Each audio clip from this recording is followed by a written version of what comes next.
up and get ready to dive into the heart of local sports action. Broadcasting live from the heartland of Missouri, welcome to the SEMO Scramble on SEMO ESPN. It's now time to catch up on the latest local highlights, in-depth analysis, and interviews from the Boot Heel and beyond. Here's your host, Rusty Hendricks.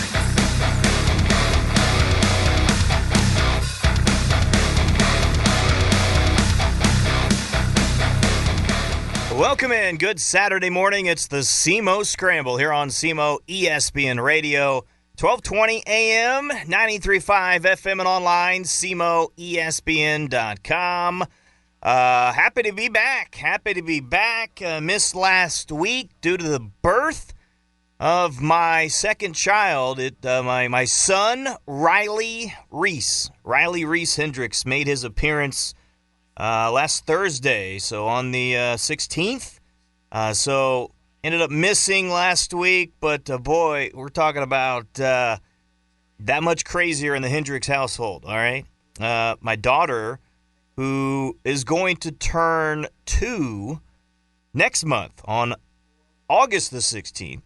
So we're talking about 2 under 2, all right? So let me just tell you, the Hendricks household is a madhouse. So trying to navigate the whole parenting world and figure things out there. So, again, newborn into the mix. My daughter, she's not so sure of little guy yet, okay? Little standoffish.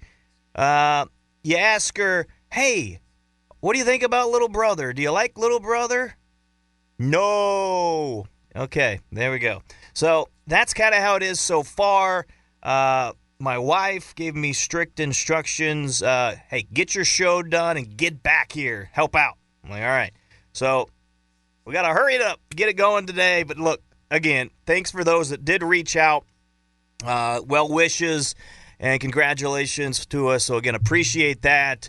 Again, we're excited. We're over the moon, just unbelievably blessed.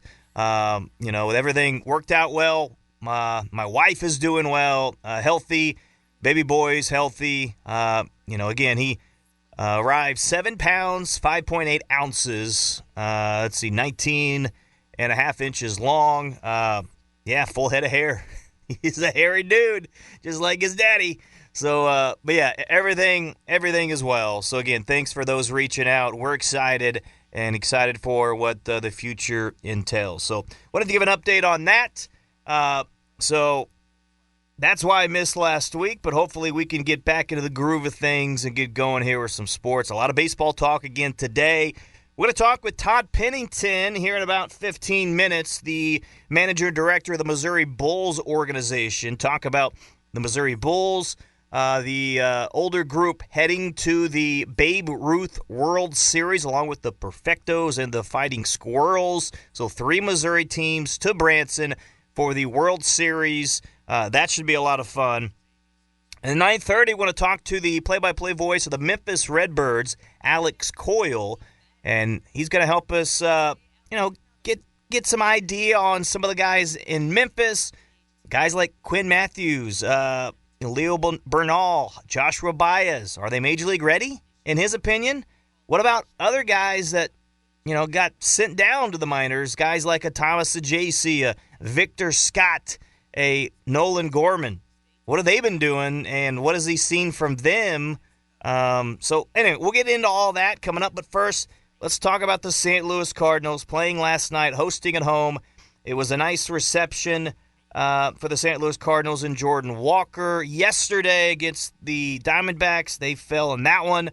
They fall last night by a score of 4-2.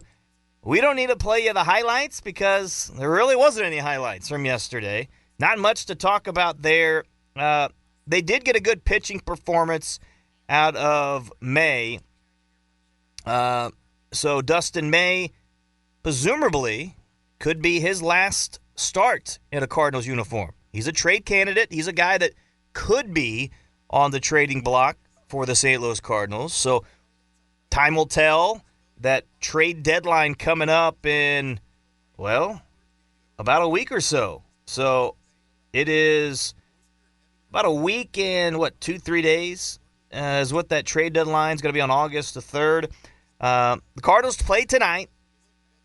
I believe it's a 6:15 game against Cincinnati. It'll be the Victory Blue uniforms. That'll be fun to see.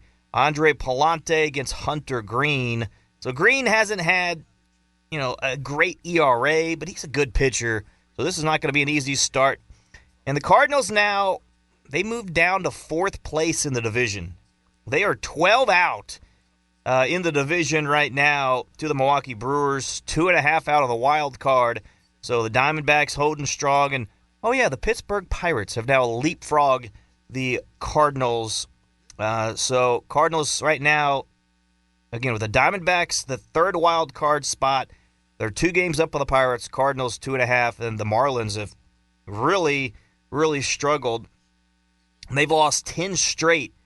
10 straight are the Marlins now, and they look to fall out of playoff contention. I mean, Padres aren't playing well. They're 5-5 in the last 10 games. Nationals not playing well. So really, it's probably the Diamondbacks, Pirates, Cardinals. Maybe you throw in another team that could be part of the wild card mix along with the Cubs and Phillies. So what are the Cardinals going to do at the trade deadline? We'll get into that in a moment. Cardinals just 3-7 record in their last 10 games. And with we mentioned the trade deadline coming up, in a little over a week. You have the Reds today and tomorrow. You have the Cubs for 4 games, Monday, Tuesday, Wednesday, Thursday. The Cubs at home at Busch Stadium. That'll be an important series. Then you have the Blue Jays on the road before you travel to New York right at the trade deadline, so the New York Yankees. So, this is an important series for the Cardinals against the Reds. You got to take care of business of a team that's not as good as you. They're just simply not.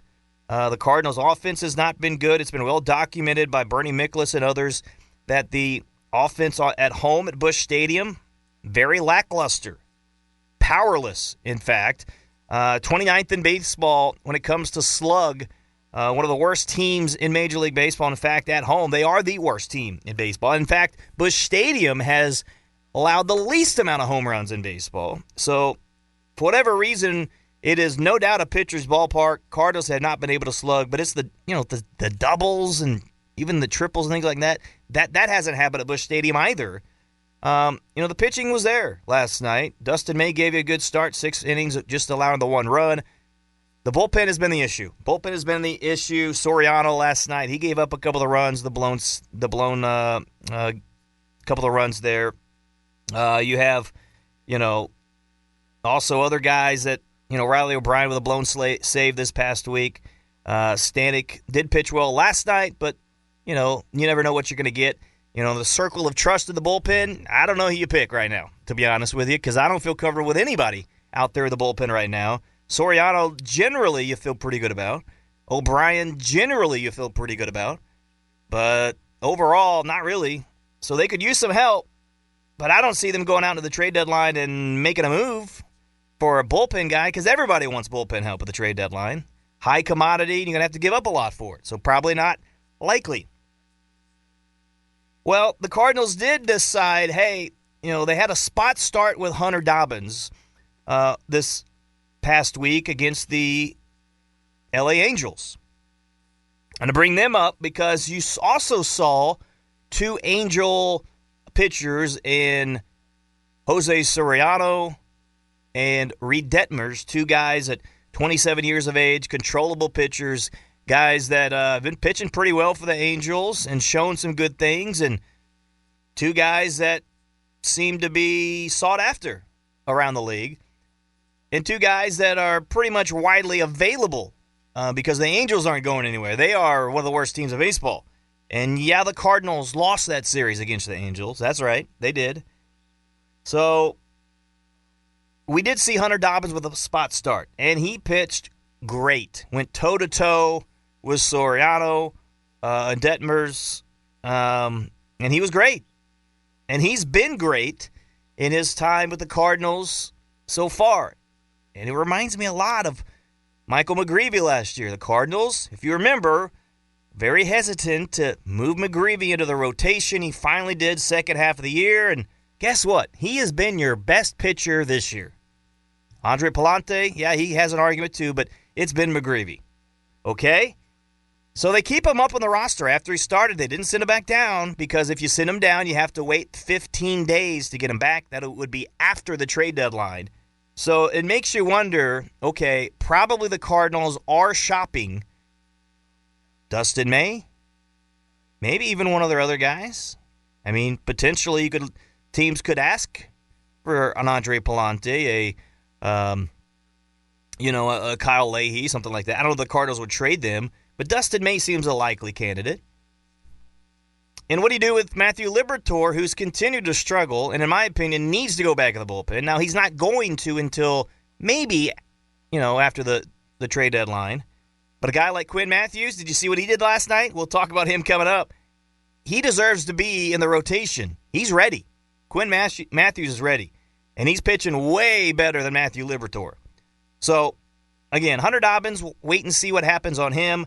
I think we might be able to see him in the rotation after the trade deadline, but maybe another start. Maybe they stick with a 6-man rotation for the time being, with really no off days until the trade deadline. So there's that. Something I wanted to play, again, trade deadline coming up.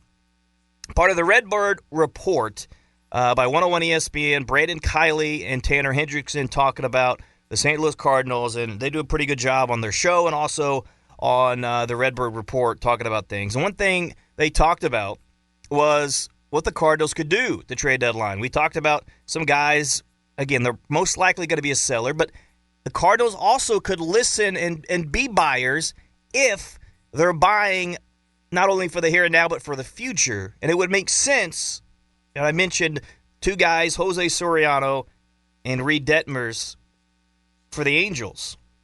It would make sense. Soriano, a 3.43 ERA. This is his 4th season. He's been right around 3.5 in his career. Not bad. And you look at his baseball savant numbers, pitching run value, great. Breaking run value, great. Off-speed run value, great. Fastball velo, 84th percentile. I mean, pretty good. Ground ball percentage, 89th percentile. So you like his baseball savant page. I don't like Detmers as much, but still not bad. 6 seasons, a 4.6 ERA. He's got right around a 4 ERA this year. Solid. He's a lefty. So, again, both guys 27, both guys controllable. Guy out of Louisville. His pitching run value, 87, great. Breaking run value, 100. That is awesome. Awesome. You look at his xERA, his xBA. Look, I know a lot of this is maybe going over the head of some people. Let me just tell you, under the hood, it's good for Detmers. He's got very good underlying numbers that we'd like to see. So both of those guys are options. And latest report came out by The Athletic. There were guys like Emerson Hancock for the Seattle Mariners that was potentially available. That's a guy I would be looking after. Another controllable pitcher. Seattle has a bunch. They're looking for bats, though. Would you be willing to give up a bat for him? You probably wouldn't have to give up as much. The Angels are reportedly wanting catching help. Maybe the Cardinals, with their surplus of catching, could be an option. Listen in to what the Redbird Report has to say about that. And if you agree, maybe Soriano or Detmers could be options. There is nobody in baseball that knows the Cardinals' catching prospects better than John Mozeliak, the guy that brought in most of these guys to the system. Do you think that could be a good match for one of Jose Soriano or Reed Detmers as the starting points to develop a package for one of those two guys that are controllable starters? I think it does make sense. And I think it's because I think it makes sense for both the here and now, because it would be an upgrade for your rotation, and it would make sense for the years to come, right? I mean, Soriano's got, 2 more years of control after this year? I mean, you're talking about a guy that could be at the top end of that rotation when Doyle and Sanger are starting to make their debuts with the St. Louis Cardinals. So I think it makes some sense for them, and you mentioned the catching depth that they have. You can't sit on these guys forever. So it becomes a question of, do you want to wait to see what's available in the offseason, or do you want to try and make this move happen now? And while you're in a playoff race, Soriano would come in here and help you now if you decide to be a quote-unquote buyer. But like I said, I think this is more one of those of, this is buying now, but it makes a lot more sense because they're thinking bigger picture, and it's almost like they're starting their offseason early. And an offseason that's going to have a lot of questions surrounding it with the labor dispute that's coming up. But I think it makes sense, and I think Soriano's the kind of profile that they need to be looking for if they're looking for arms, which is he's got control, but he's also got like top 3 upside in a rotation. Yeah, the last part he said there, top 3 upside of the rotation. To me, Soriano could be probably a 2 for you, maybe a 2-3. You have McGreevy, you have Palante as a 3-4 or so. So then you have your build. Then you throw in, other guys like a Matthews. You throw in other guys a little bit later.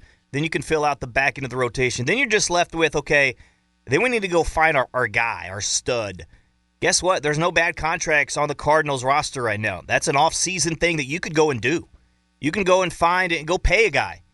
Even if you wanted to, it's not going to happen. And I don't know that I would want them to do it necessarily. But you could go, even trade for a Scooble. If that's the guy you feel like, okay, he's our AC, we need to go get him. He's going to be good for a while. We'll go pay him, whatever.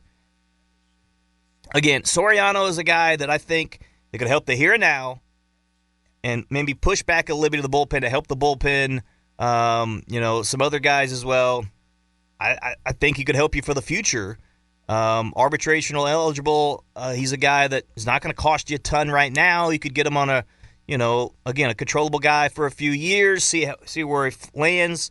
I think it's something the Cardinals could explore. And that's the kind of deal that I'm hoping the Cardinals will look at. Yes, it's probably the right thing to do to, look at O'Brien, a JoJo Romero, some other guys. I mean, heck, reportedly there's a lot of teams looking for right-handed help, especially guys that could do some damage against left-handed pitching. Nelson Velasquez, okay? He's not going to get you much, but maybe he gets you a cheap prospect, a lottery ticket type of guy, okay? Maybe a Ramon Arias, a guy that's in a rehab assignment. Looks like he's going to be ready to go about the right time, ready to go about the time that the trade deadline comes to pass. Ramon Arias, maybe he's a guy you trade. I don't know. Again, catching prospects, a Bernal, a Crooks. You get a pitcher in return for him, for those two guys or something like that. Or one of those two guys, I should say. We'll see. But looking to the future, I want to see the Cardinals get creative, and I'm interested to see what Hein Bloom and company decide to do. But a lot to talk about. And, we'll figure out over the next a week or so what the Cardinals are going to do as a major league team. But we'll talk about the Memphis team coming up at 9:30. So, again, those are my thoughts, something to think about, something to look toward as we go ahead. Okay, taking a break, talking with Todd Pennington of the Missouri Bulls organization next. Stay with us.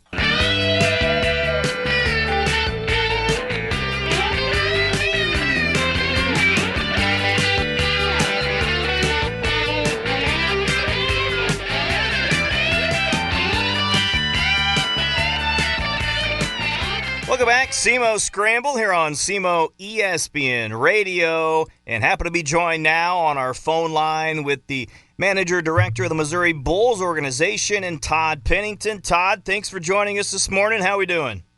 Oh, I'm doing great.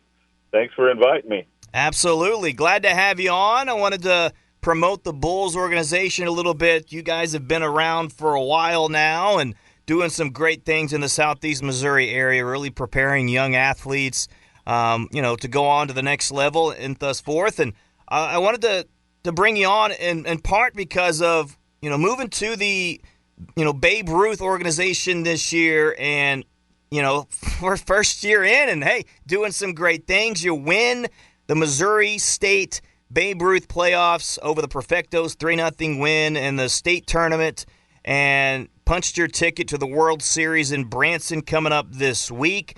So I want to have you talk a little bit about that and the opportunity for this older group to play in the World Series in Branson.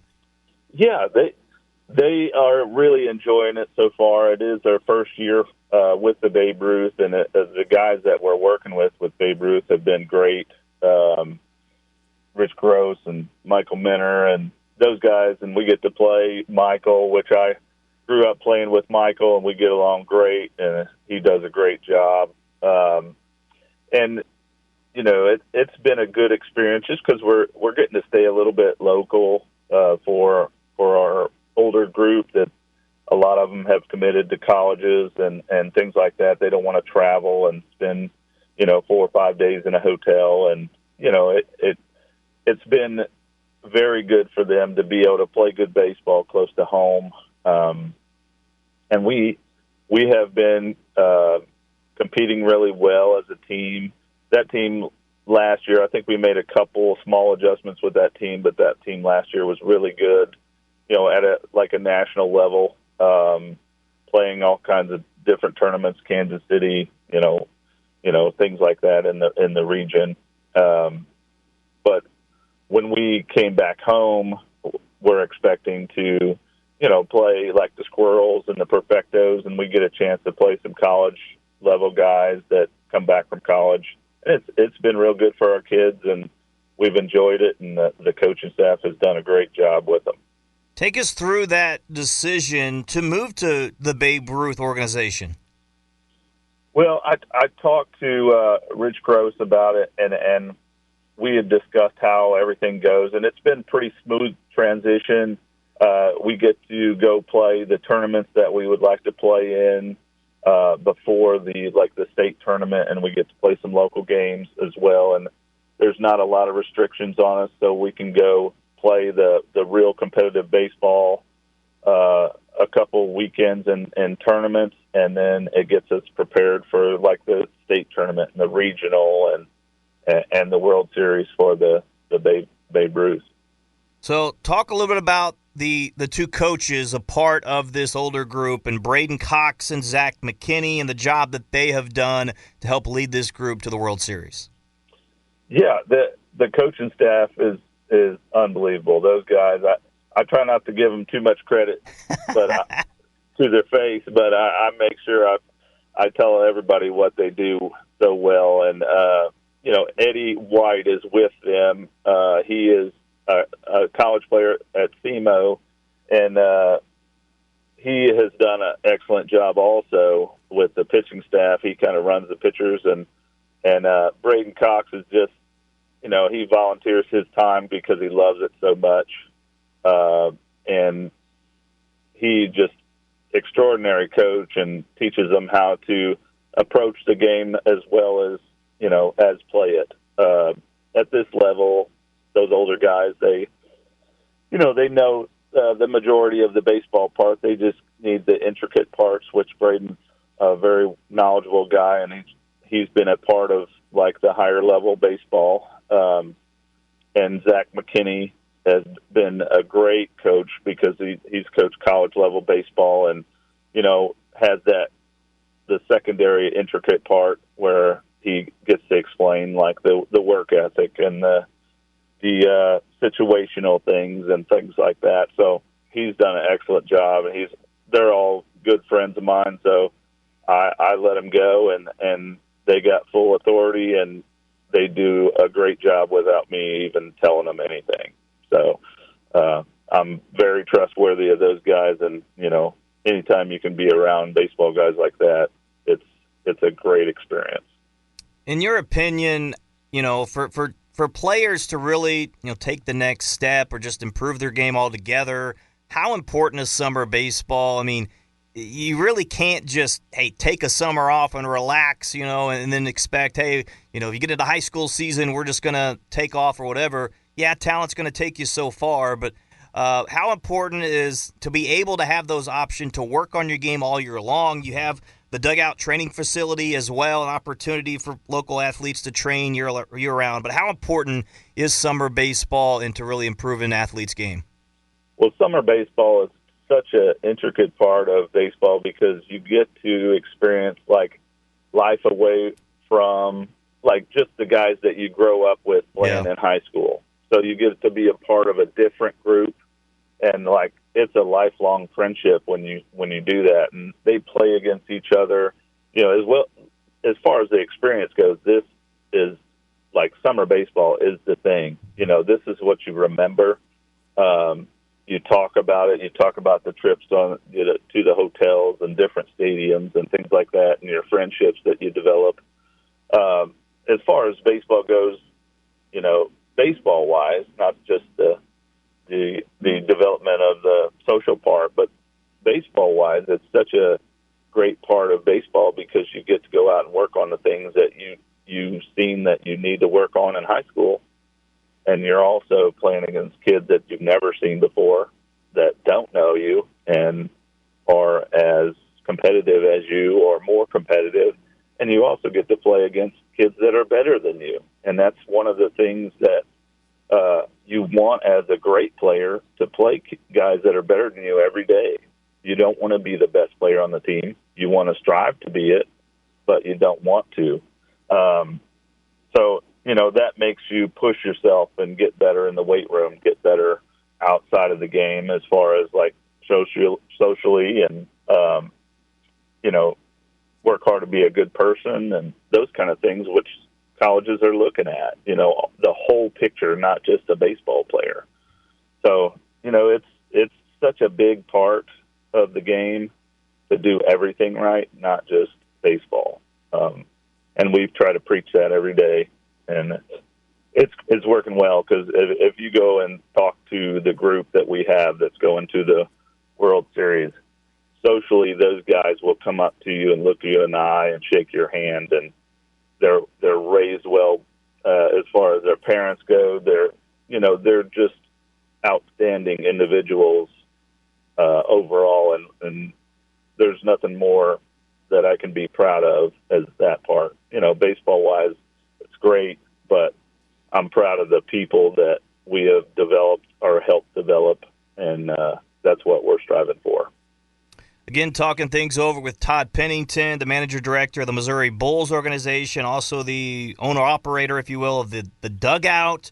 It's a training facility, home for baseball and softball training.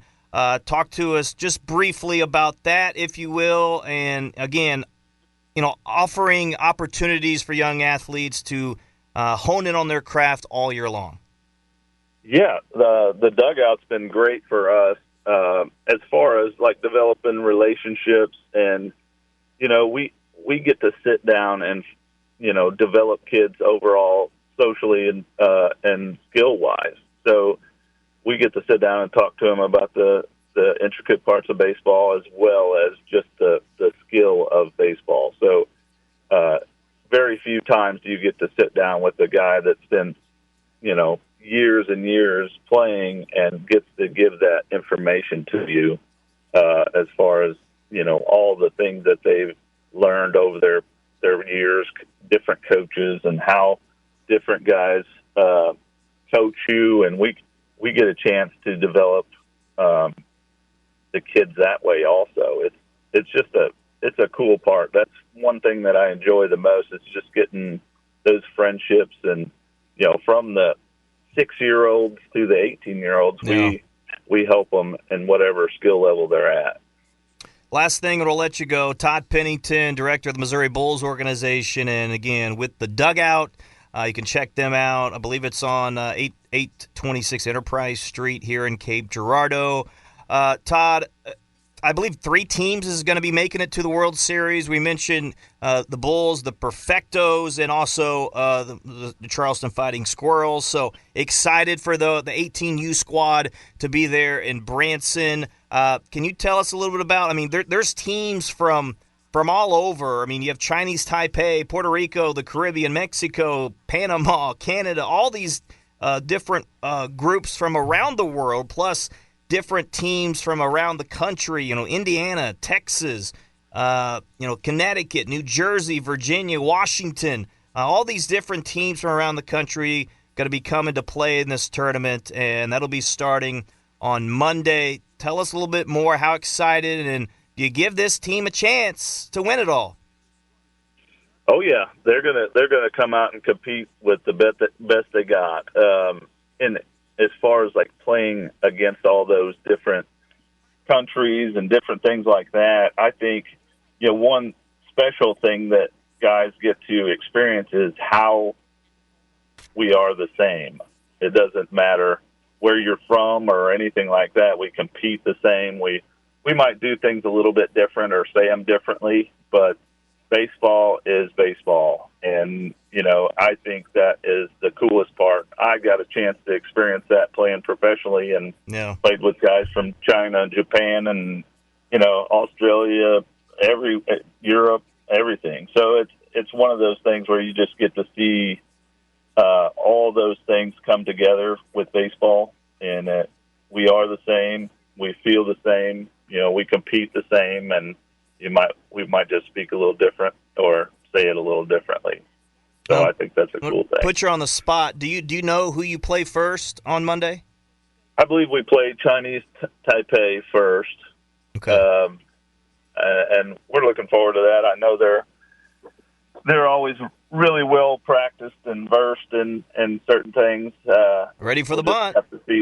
We'll just have to see how the skill level competes there. So hopefully we compete really well, and all of our guys are baseball oriented, so we got a good chance of anybody. Absolutely. Well, Todd, I really appreciate the time. Thanks so much for joining us this morning. Good luck to the group out there as they travel and head to the World Series in Branson, and we wish them nothing but the best. Thank you so much. Well, thank you for inviting me. All right. Thank you, sir. Have a good one. You too. All right. That is Todd Pennington of the Missouri Bulls organization. We got to take a break. Alex Coil, play-by-play voice of the Memphis Redbirds, next.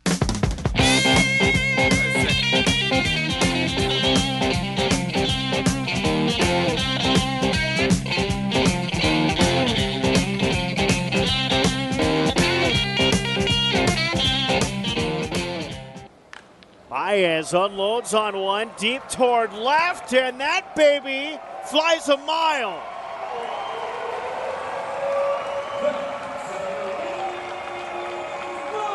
Who cares if you're 3 for 44 when you can do that?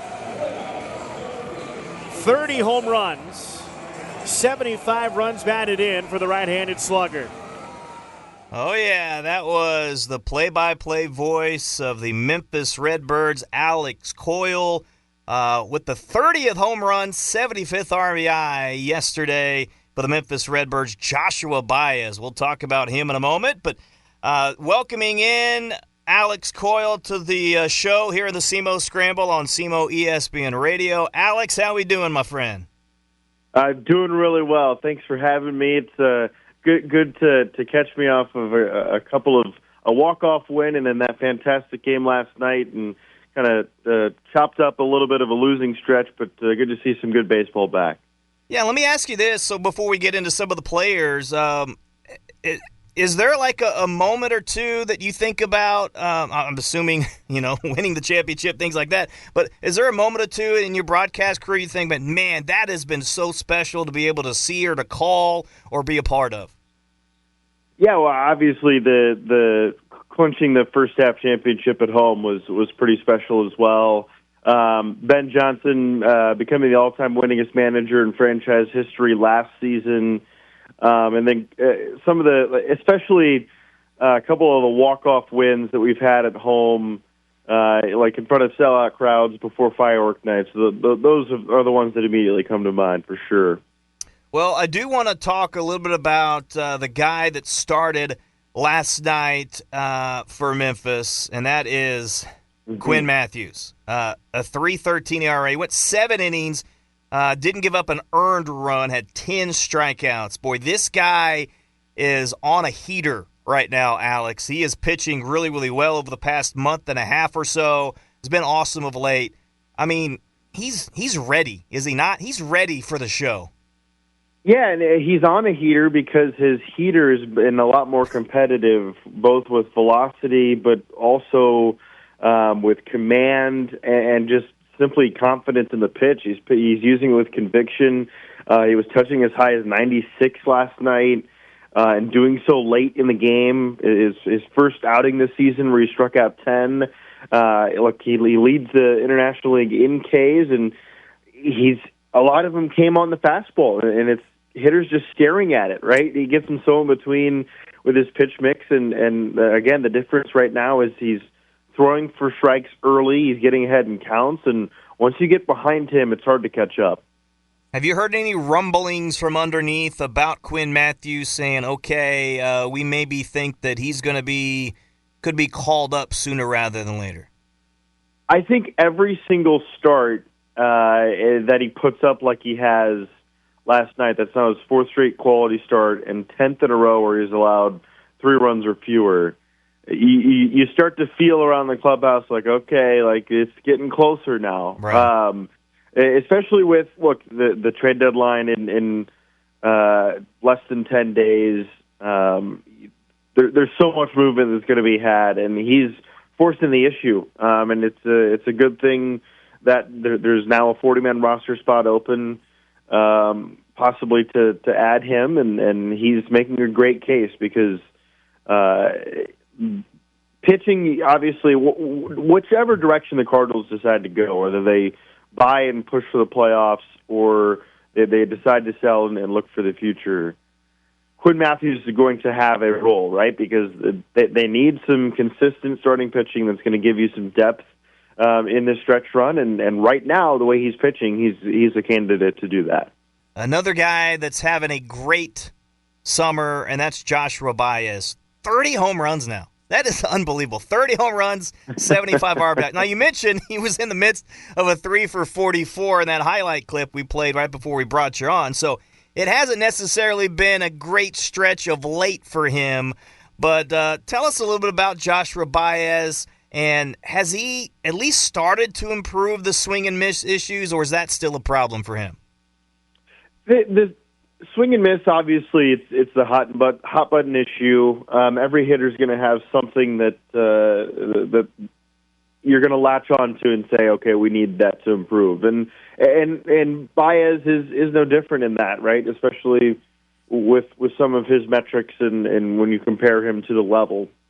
But there's some interesting ebbs and flows and some correlations in the numbers of, for example, if you want him to walk more, well, this season when his walk rate has been at its best, that's when his slugging percentage has been at its lowest the entire year.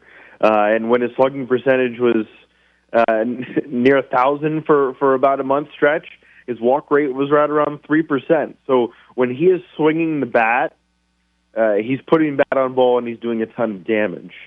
Now, he's starting to get pitched inside with some breaking stuff. The front door slider's giving him some issue, which has opened up the fastball there as well on that similar pitch tunnel that has started to become more difficult. But he hits every single mistake out of the ballpark, and then he hits some really good pitches out of the ballpark, too. And he's got unbelievable power. Obviously, 30 home runs will tell you that, but also he has the top 4 home run distances on the team this season. He has the top 4 exit velocities on home runs this season.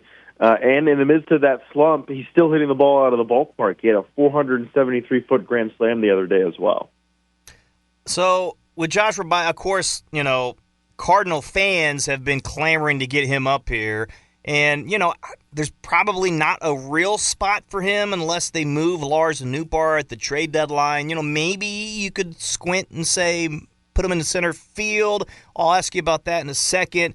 But I guess, in your opinion, do you think that he is ready for the major leagues, or could he use some extra seasoning? I mean, do you feel like that Joshua Baez, maybe the best decision is just to stick where he is right now?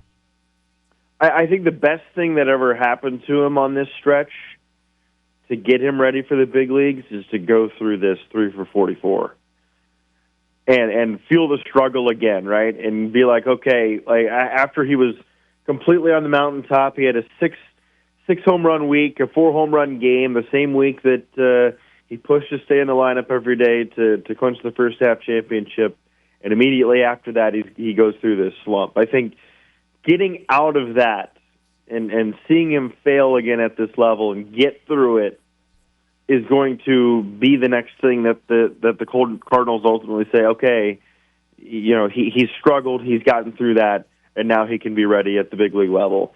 When he ultimately does get the call up, I think he's a guy that has to play every day.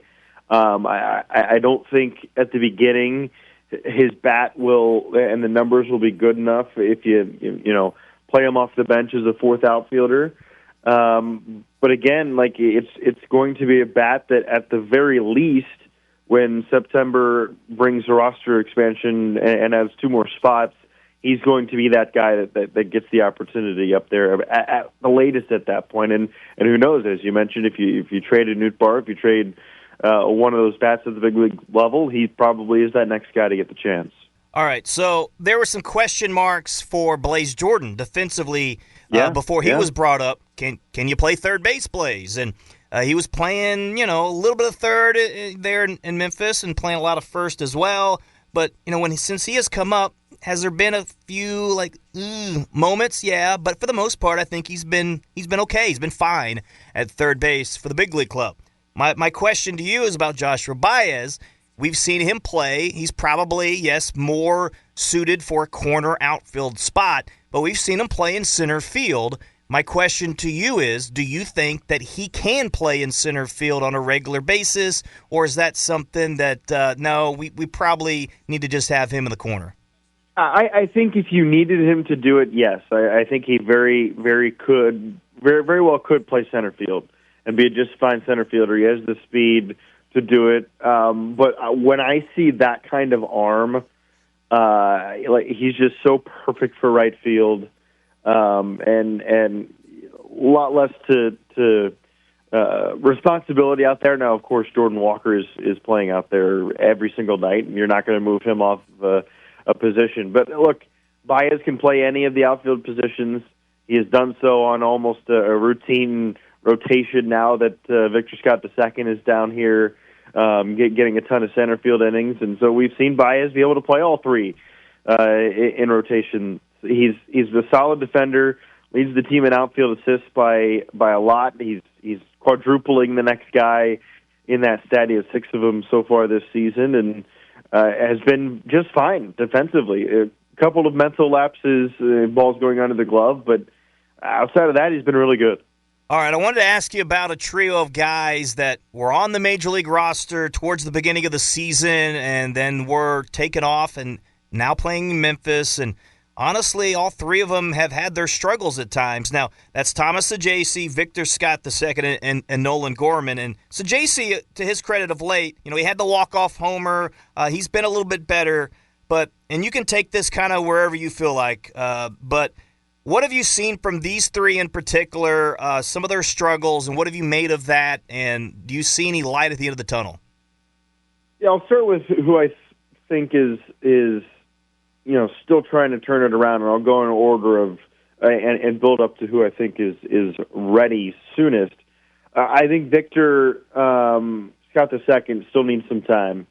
There were some struggles, and again, anytime he gets sent down, you're going to you're not going to come back down here and hit a million. Add the idea of there's frustration, of course, with anybody that gets sent down.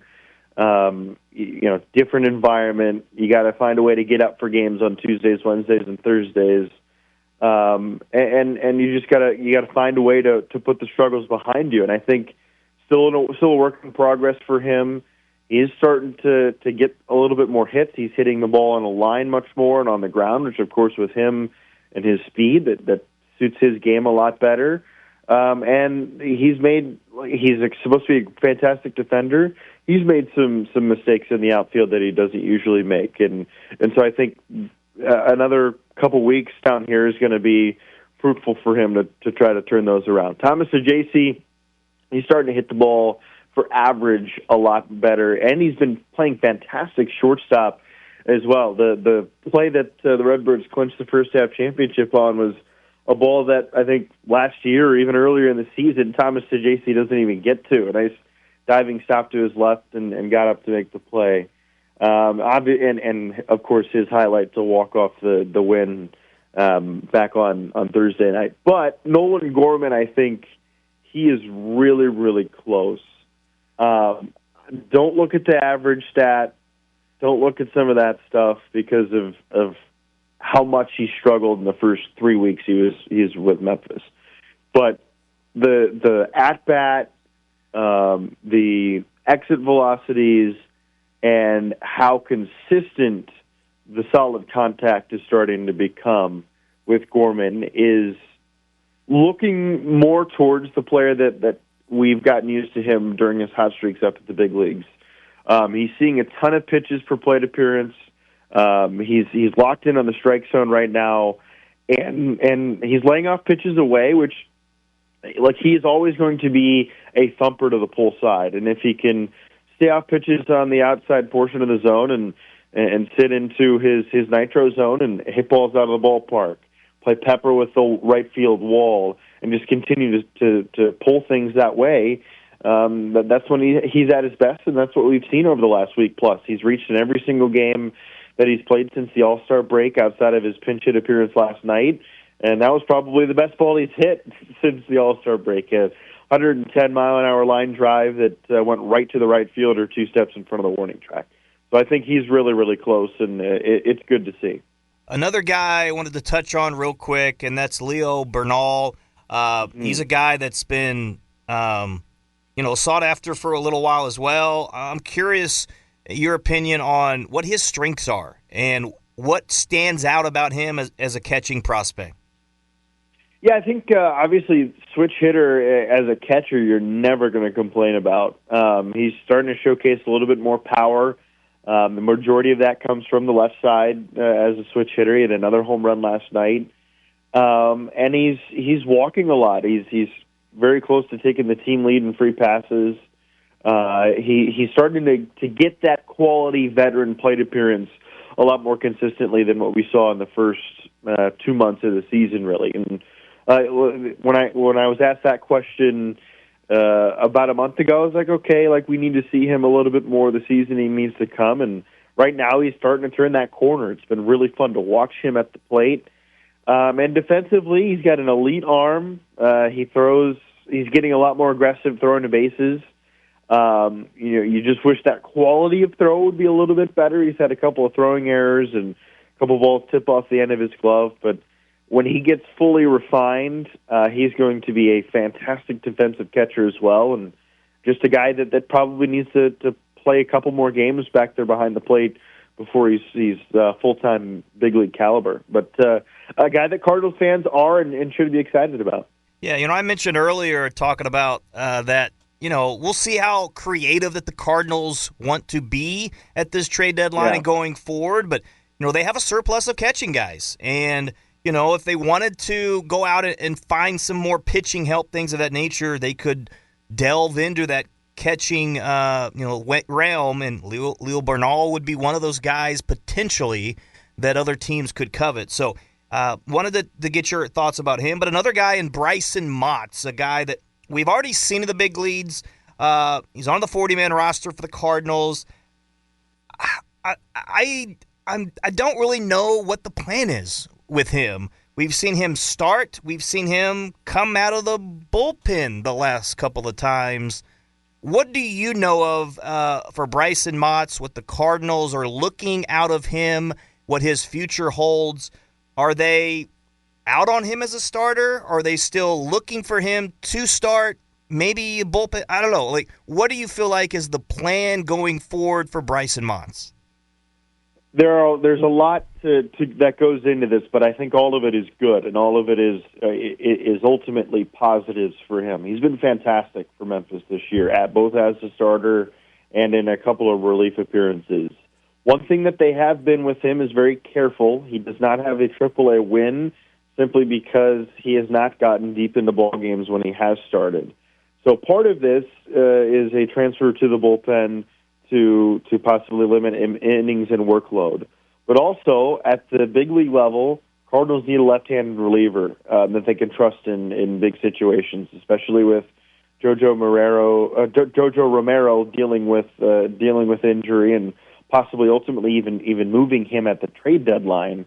And so Brycen Mautz is transitioning to the bullpen, so he could possibly be an option up there at the big leagues. And it's not something that is going to be his entire career. He's not being sent to the bullpen to be a bullpen arm for the rest of his career. I think he is going to be a starter. I think he has the stuff to be the starter. He has command of his entire pitch mix to be a starter.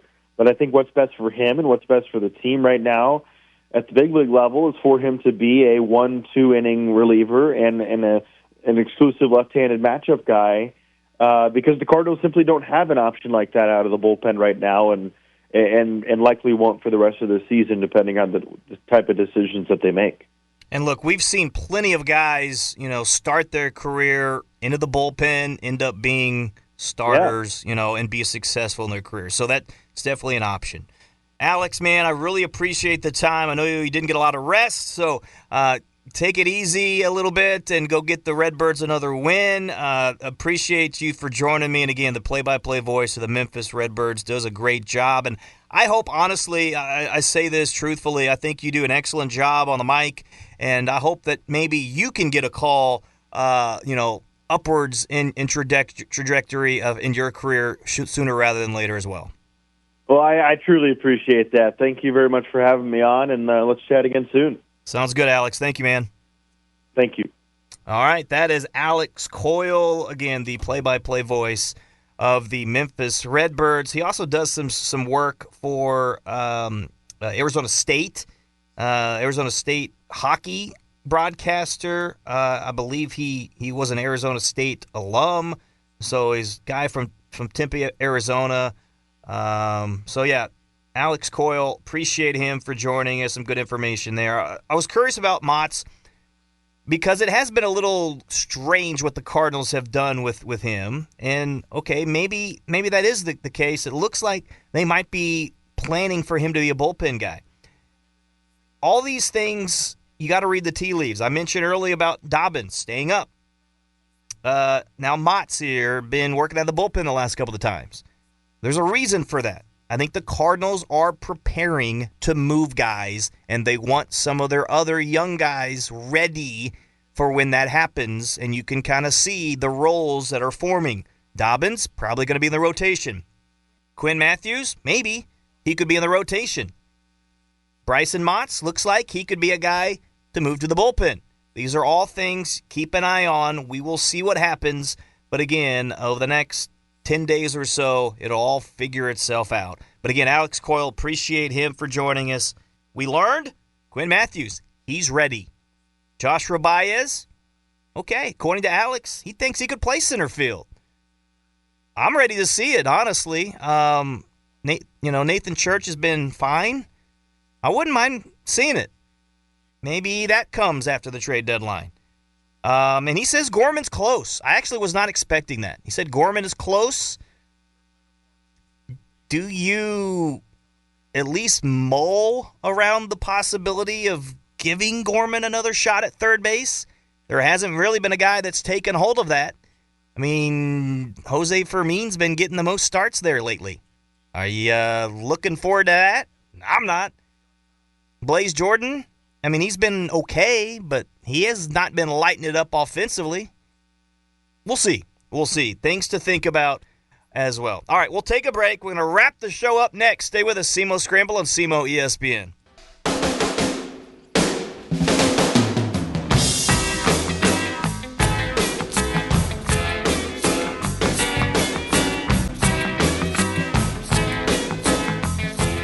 SEMO Scramble here on SEMO ESPN Radio. Rusty Hendricks back in the saddle here at the KGIR SEMO ESPN studios. Glad to have you with us.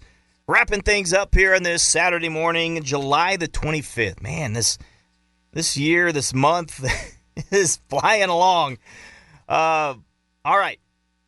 Another team that's been really impressive baseball team in our area, and that's the Cape Catfish, okay? They had their 40th win the other night. Now, they did lose last night. Right now they're kind of struggling as far as pitching depth. They've lost some guys and some guys on vacation, things of that nature. Hopefully get some of those guys back before the playoffs. But a little thin right now, and so they did lose last night to the O'Fallon Hoots, 9-2. But they're 40-9. That's an .816 winning percentage. You know, if you put that in Major League Baseball terms, you stretch that around to like 162 games. You're talking about over 130 wins. I mean, that's just how dominant they have been this year. Really, really impressive. They lead the league in hitting in pretty much every statistical category when it comes to runs scored, RBIs, average, on-base percentage, They're right there, top of the league. They lead the league in earned run average as a pitching staff, top 10 of the league in strikeouts, actually they're second in the league in opponent batting average against. Same thing. You talk about their defense, top 10 in the league in defense. So they literally are the best team of the Prospect League. They played so well. One of the guys that I've been so impressed with, Colin Sinkpill, to me, he's got to be the MVP of the league. He's batting .427. That leads the league. Second in the league in RBIs. And he's one of the tops in the league in runs scored, on-base percentage, and total bases. Colin Sinkpill. By the way, he's a guy that's going to be playing at the Cumberlands NAIA. Some Division I, please go take this guy a look and go get him. Colin Sinkpill, he can just hit. He can hit. So anyway, all right, they play today against Alton. So something to look out for. A couple of notes, if you will. So Sinkpill MVP watch. Okay, there's only, 6 games left in the regular season. So you're talking about a week from tomorrow. So August the 2nd, they will start their playoffs. And they're going to host the playoffs at Capitol Hall Field. Please go support them. They deserve it, man. And they're a fun team to watch, okay? A week from tomorrow. Now, the next home game is on Thursday. You can check them out on Thursday. They'll play again on Saturday, and then again Sunday they open up the playoffs. All right. Also, a couple other things. Hayden Nazarinas, SEMO commit, Cooter High School native. He's closing in on franchise records in hits, runs scored, home runs. He already has the franchise record for the Catfish in runs batted in. Keep an eye on him the last week or so.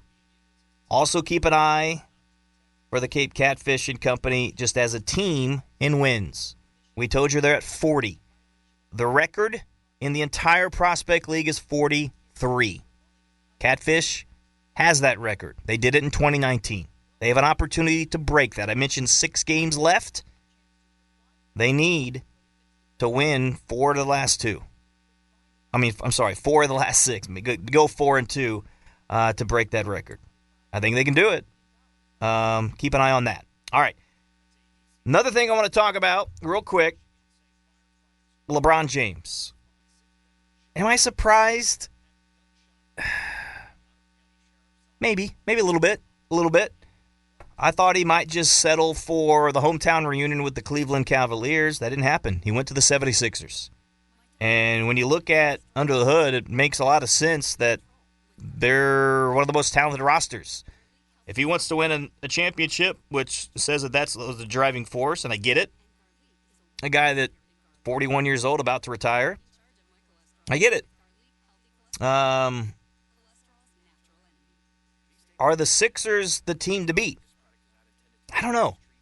They have Tyrese Maxey, Joel Embiid, Jaylen Brown, newly added, and then you look at Edgecombe as a very good young guard as well. They have a great foursome of players, and you add in James. The question I have is health. Some of those guys, Embiid, even Brown and Maxey, not on the court all the time. And Embiid has had his issues with health. And in fact, the furthest the Sixers have gotten with Embiid is a Game 7 of the conference semifinals against the Toronto Raptors in 2019. And that was when, if you remember, Kawhi Leonard's final shot bounced around the rim before dropping in to end the Sixers season. That's the farthest they have ever gone with Embiid. They got bounced by the Knicks last year. So the Knicks are still going to be good. You would expect the Celtics to still be solid. They get Jason Tatum. Cleveland's going to be okay.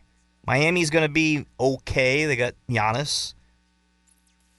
Obviously, the 76ers. Maybe the Pacers can bounce back and then get into the mix. Maybe. So, yeah, it makes sense for him to go to the East. And what's also interesting that he signed a 2-year deal for $8 million. So 2 years, not just 1 year.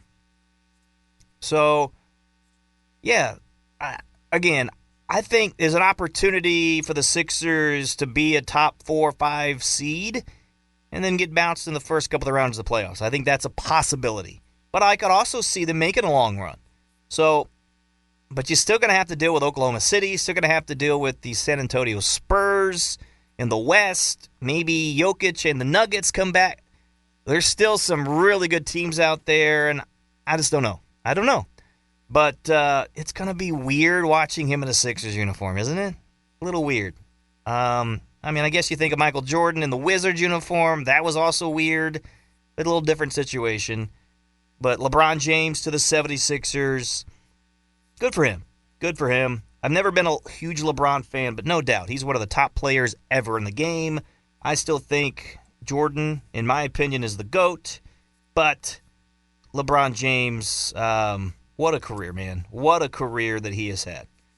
All right, rounding things out, Hall of Fame this weekend in Major League Baseball. 3 guys being inducted: Carlos Beltran, Andrew Jones, Jeff Kent. I think all 3 are deserving. I really do. I think Andrew Jones with 10 consecutive Gold Gloves and over 400 home runs, he's been awesome.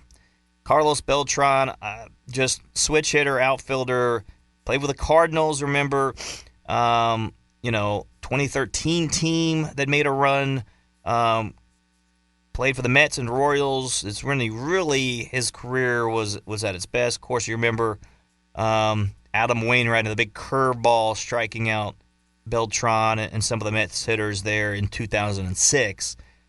But congrats to him. Also say congrats to Bill White, 92-year-old. He's a guy that, New York Yankees broadcaster, but he also had a 13-year Major League career, played in part with the Giants, the Phillies, and the Cardinals. So Bill White making it in as well. And also want to give congrats to Joe Buck, receiving the Ford C. Frick Award.